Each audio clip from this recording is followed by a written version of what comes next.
하늘에 계신 우리 아버지여, 이름이 거룩히 여김을 받으시오며 나라가 임하시오며 뜻이 하늘에서 이루어진 것 같이 땅에서도 이루어지이다.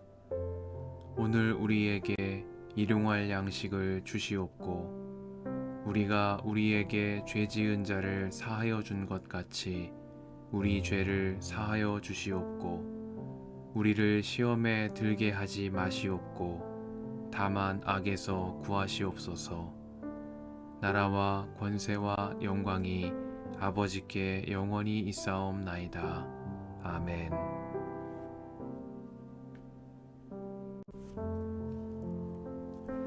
자랑함이 나에게 이로울 것은 없으나 이미 말이 나왔으니 주님께서 보여주신 환상들과 계시들을 말할까 합니다.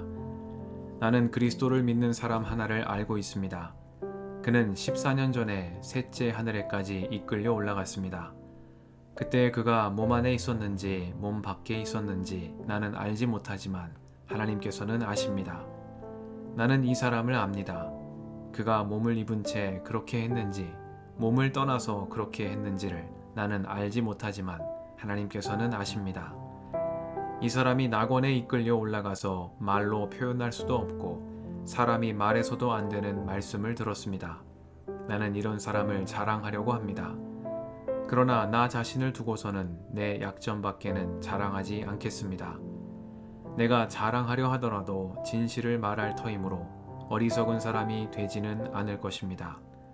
그러나 자랑은 삼가겠습니다. 그것은 사람들이 내게서 보거나 들은 것 이상으로 나를 평가하지 않게 하려는 것입니다.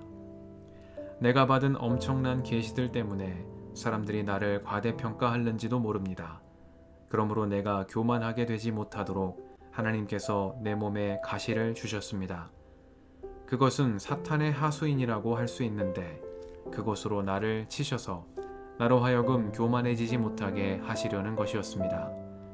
나는 이것을 내게서 떠나게 해달라고 주님께 3번이나 간청하였습니다. 그러나 주님께서는 내게 이렇게 말씀하셨습니다. 내 은혜가 내게 족하다.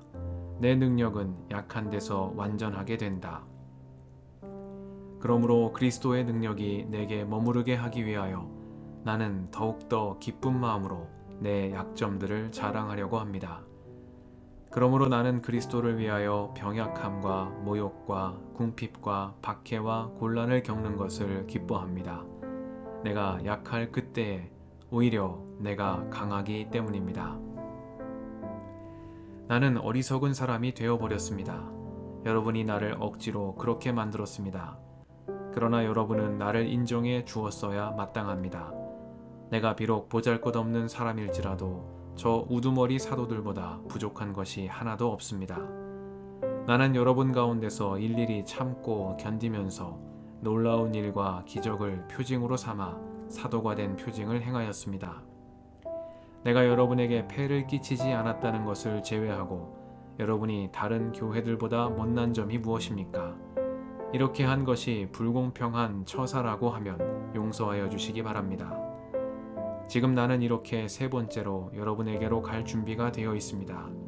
그러나 여러분에게 폐를 끼친 일은 하지 않겠습니다. 내가 구하는 것은 여러분의 재물이 아니라 바로 여러분입니다. 자식이 부모를 위하여 재산을 모아두는 것이 아니라 부모가 자식을 위하여 재산을 모아두는 것이 마땅한 것입니다. 여러분을 위해서라면 나는 기쁜 마음으로 비용을 쓰겠고 내 몸까지도 희생하겠습니다. 내가 여러분을 더 많이 사랑하면 할수록 여러분은 나를 덜 사랑하겠습니까? 어쨌든 나는 여러분에게 짐이 된 일은 없습니다. 그런데 내가 간교한 속임수로 여러분을 사로잡았다고 말하는 사람들도 있습니다. 내가 여러분에게 보낸 사람들 가운데 누구를 통해서 여러분을 착취한 일이 있습니까? 내가 디도에게 여러분에게로 가라고 권하였고 또 그와 함께 형제 한 사람을 보냈는데 디도가 여러분을 착취한 일이 있습니까? 디도와 내가 같은 정신으로 행하고 같은 방식으로 살지 않았다는 말입니까? 아마도 여러분은 우리가 지금까지 여러분에게 자기 변명을 하고 있는 줄로 생각할 것입니다. 그러나 우리는 그리스도를 믿는 사람으로서 하나님 앞에서 말하는 것입니다. 사랑하는 교우 여러분, 이 모든 것은 여러분에게 덕이 되게 하려는 것입니다. 내가 두려워하는 것은 내가 가서 여러분을 만나볼 때 여러분이 혹시 내 기대에 어긋나지 않을까 하는 것과 또 내가 여러분의 기대에 어긋나지 않을까 하는 것입니다. 또 여러분 가운데 싸움과 시기와 분노와 경쟁심과 비방과 수군거림과 교만과 무질서가 있지는 않을까 두렵습니다. 내가 여러분에게 다시 갈 때 여러분 때문에 내 하나님께 내가 부끄러움을 당하지는 않을까 걱정이 됩니다. 또 내가 전에 죄를 지은 많은 사람들이 스스로 행한 부정함과 음란함과 방탕함을 회개하지 않는 것을 보고서 슬피 울게 되지는 않을까 걱정이 됩니다.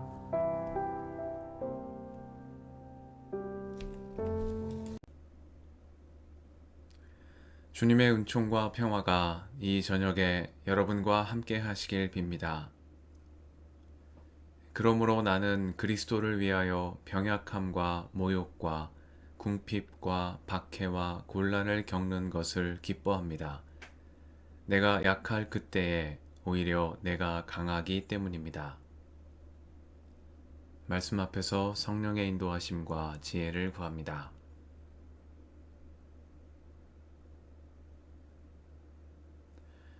고린도후서 12장은 약함 가운데 임하시는 하나님의 은혜와 고린도 교회에 대한 당부의 말씀입니다.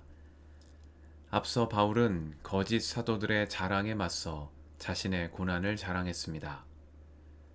바울의 자랑은 세상에서 누리는 성공과 영화에 대한 자랑이 아니요 그리스도를 따르며 복음을 전하는 가운데 받게 된 박해와 위험과 고난에 대한 자랑이었습니다.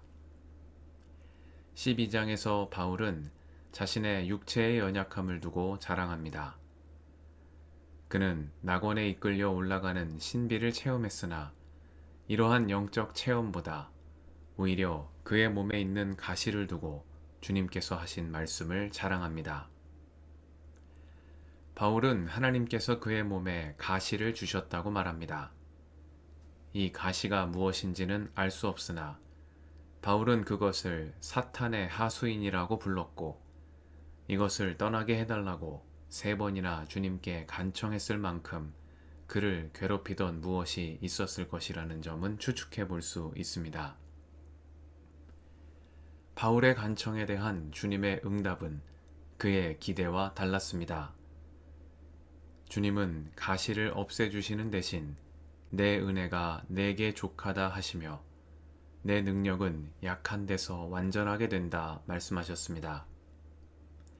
바울이 당하는 고통을 없애주시는 대신 고통 가운데에서도 변치 않는 하나님의 은혜가 있음을 깨닫게 하신 것입니다. 주님의 음성을 들은 바울은 나는 더욱더 기쁜 마음으로 내 약점들을 자랑하겠다 말합니다. 자신의 연약함과 부족함을 가리고 없애려 힘쓰기보다 고난 가운데에서도 넉넉하신 하나님의 은혜를 의지함으로 약함이 오히려 강함이 되는 삶을 살아가겠노라 결단하고 있는 것입니다. 자기 목숨을 얻으려는 사람은 잃을 것이요 나를 위하여 자기 목숨을 잃는 사람은 목숨을 얻을 것이다 하신 예수님의 말씀대로 누구든지 첫째가 되고자 하면 그는 모든 사람의 꼴찌가 되어서 모든 사람을 섬겨야 한다 하신 말씀대로 바울 역시 역설을 통한 신앙의 신비에 이르는 길을 깨닫게 된 것입니다. 우리도 바울의 이 믿음으로 살아가기를 소망합니다. 우리의 간구하는 뜻대로 가시를 없애주실 것을 믿고 구하되 뜻밖의 가시를 그대로 두실 때에도 하나님께 대한 믿음과 감사가 변치 않는 우리가 되기를 바랍니다. 내 은혜가 내게 족하다 하신 주님의 말씀이 우리의 모든 상황 가운데 이루어 주시는 하나님의 약속이 되는 줄 믿습니다. 함께 기도하시겠습니다.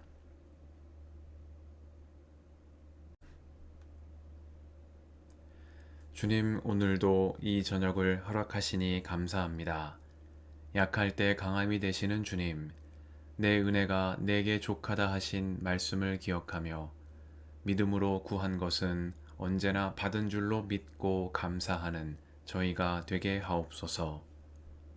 우리의 길과 진리와 생명이신 예수님의 이름으로 기도드립니다. 아멘.